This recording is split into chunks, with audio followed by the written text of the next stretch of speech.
dalawang taon po ng Duterte administration ay nakapagtala ito ng 217,830 na krimen. Samantalang sa parehong panahon naman sa BBM administration, ang krimen ay bumaba ng napakalaki. 83,059 o nangangalunggan na pagbawas ng 61.87% sa index crimes.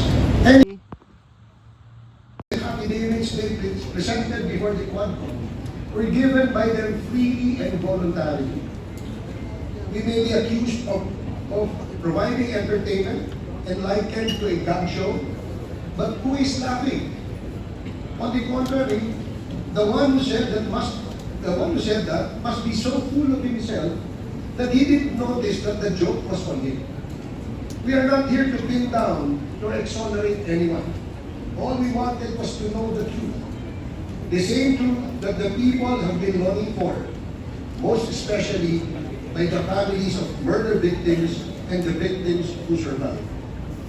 We intend to use these truths in crafting legislation, some of which we have already filed, as well as make recommendations to any agency to plug loopholes in their systems, if any is discovered. If along the way, people are found to be liable, it is our duty to make sure that justice is served.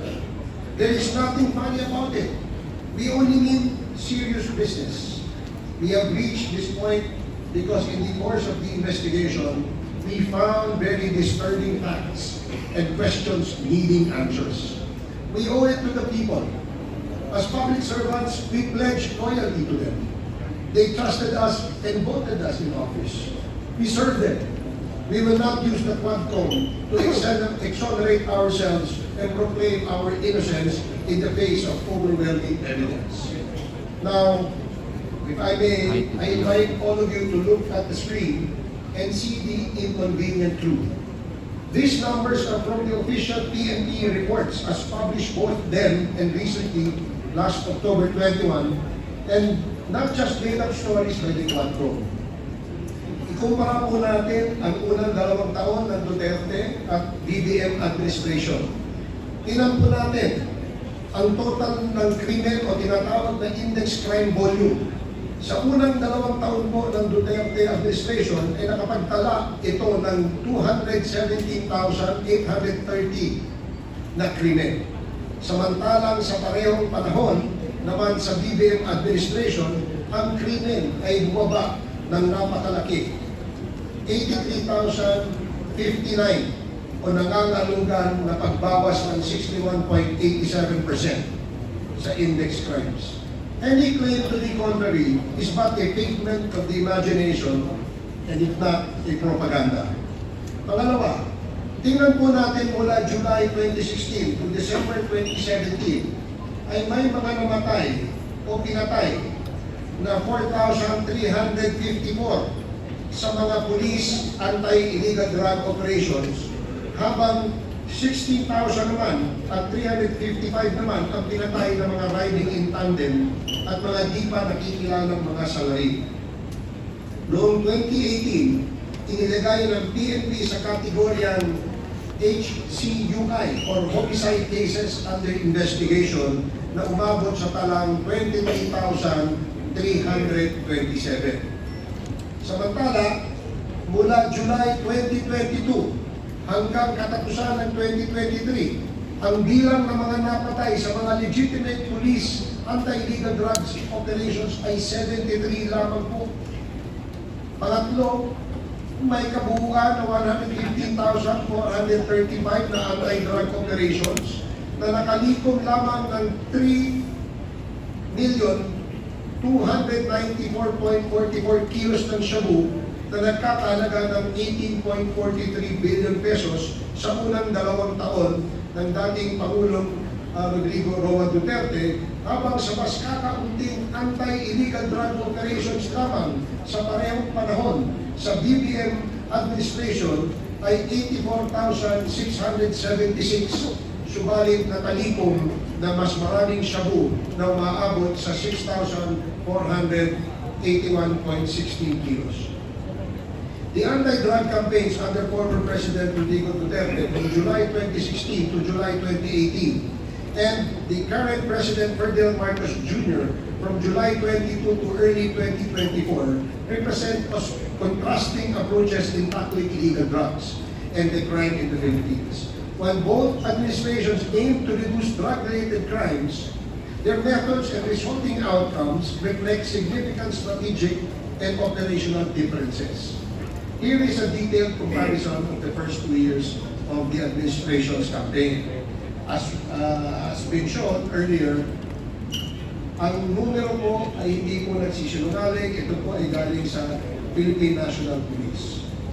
Duterte's anti-drug campaign was characterized by an aggressive, highly visible approach involving frequent operations and a high fatality count. His administration focused on eradicating drug activity at all levels, which led to widespread arrests and significant drops in crime, but also raised concerns over human rights and due process.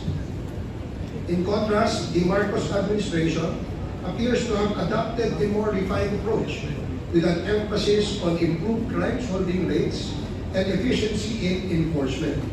The significantly lower number of fatalities coupled with large drug seizures and high-value arrests and suggests a strategic pivot towards disrupting drug networks through focused, intelligence-driven operations.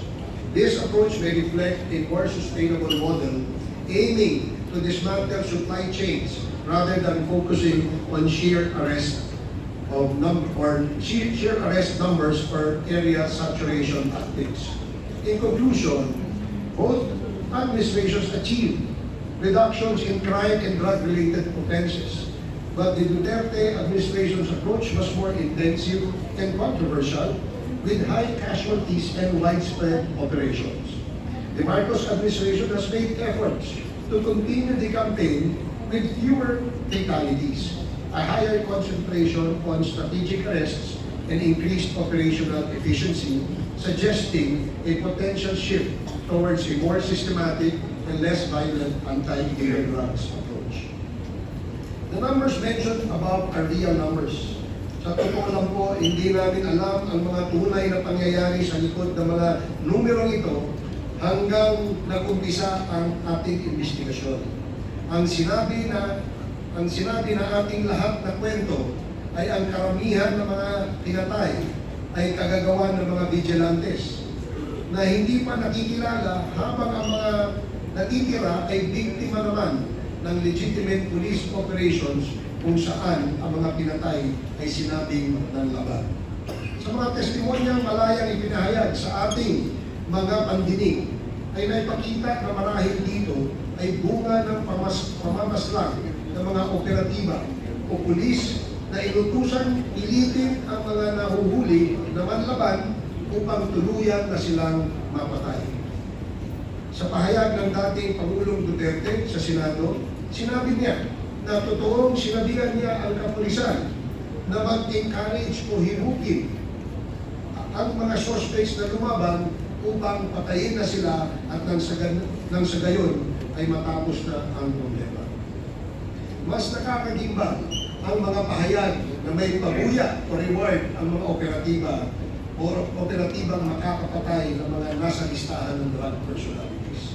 Hindi ito na ikakaila sapagkat marami na ang nagsabi, kabilang na si dating Special Assistant to the President na ngayon ay Senador Bongo, sa kanyang mga interviews noon sa sagsagan ng war on drugs. Ang pangakong pabuya ang malamang na naging dahilan ng paglobo ng dami ng pinatay.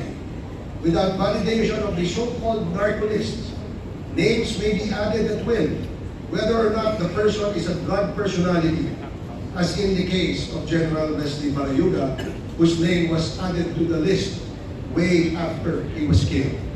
May mga nagsasabi na maganda ang mga naganap na patayan sapagkat mga drug lords naman po ang napatay o ang mga adik na kriminal.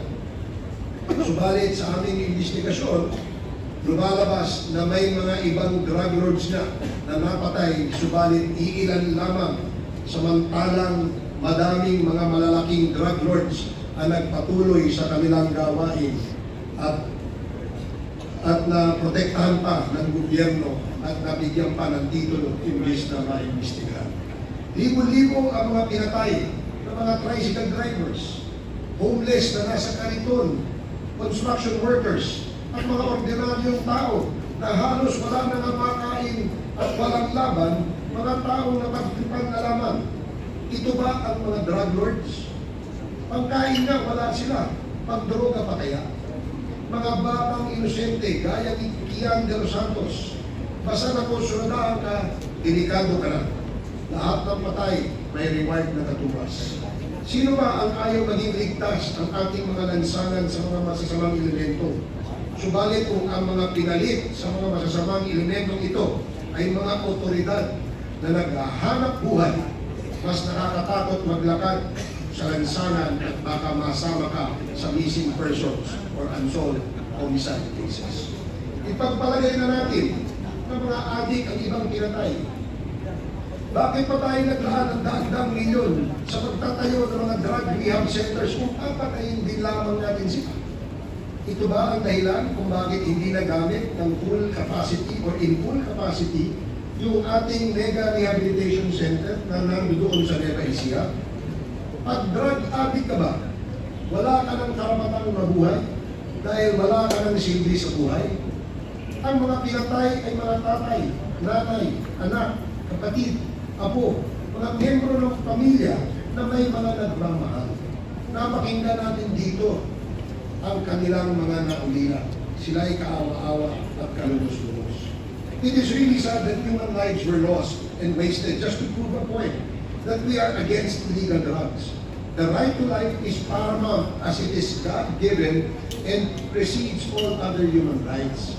Without life, there can be no rights. Cong will not sit idly by in the face of all these discoveries. We intend to get to the bottom of all these issues fairly, honestly, and truthfully. Hiningi po namin ang inyong buong pagtitiwala. Hindi po kami nag-aakusa lamang dahil sa politika ano pa man. Kayo po ang humusga. Inilalatag lamang namin ang aming mga impormasyon at katotohanan base sa mga salaysay, tunay na pangyayari at mga dokumentong nakalap sa aming mga pag-iimbestiga. Patuloy po namin babantayan at sisiya sa atin ang mga aligasyon, akusasyon at informasyon para mapangalagaan ang ating bayan. Maraming salamat at magandang umaga po sa ating lahat. The next to deliver his opening remarks is the Chair of the Committee on Human Rights, Congressman Denny Abante. You are recognized. Thank you, Mr. Chair. Sa